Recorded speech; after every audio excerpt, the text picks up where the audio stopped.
আমি দু চোখে একটু দেখে আসতে পেরেছি, এটা আমার সান্ত্বনা। সাবেক প্রধানমন্ত্রী, বিএনপি চেয়ারপারসন,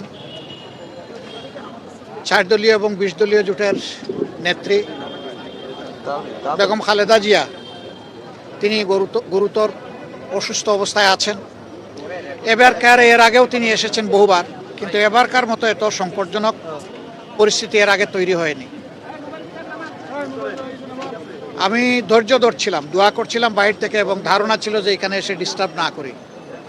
বিএনপির পক্ষ থেকেও সেই ধরনের একটা আহ্বান মহাসচিব জনাব মির্জা ফখরুল ইসলাম আলমগীর সাহেব জানিয়েছিলেন যে সবাই দোয়া করুন, এখানে এসে সবাই ভিড় করবেন না।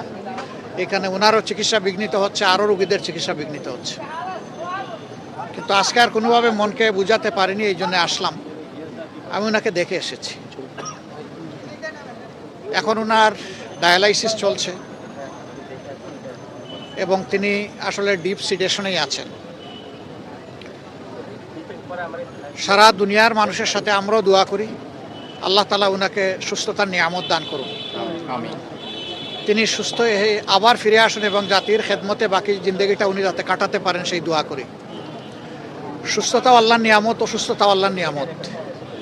এই ক্ষেত্রে তার আপনজন যারা আছেন, বিশেষ করে তার পরিবারের সম্মানিত সদস্যবৃন্দ, তাদের জন্য এই পরিস্থিতিতে ধৈর্য ধারণ করা বড় কঠিন।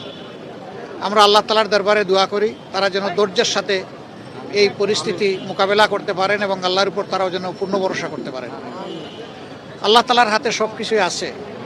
আল্লাহ তাআলা জীবিতকে ধরে নিয়ে যেতে পারেন, আবার মরার মধ্যেও জান দিতে পারেন। উনি এখনও যেহেতু আলহামদুলিল্লাহ সারভাইভ করছেন, আমরা আশা রাখি, আমরা দোয়া করি উনি সুস্থ হয়ে উঠবেন ইনশাআল্লাহ। আপনারাও সবাই দোয়া করবেন।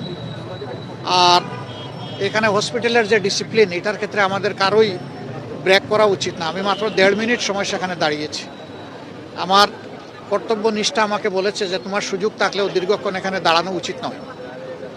আমি দু চোখে একটু দেখে আসতে পেরেছি, এটা আমার সান্ত্বনা।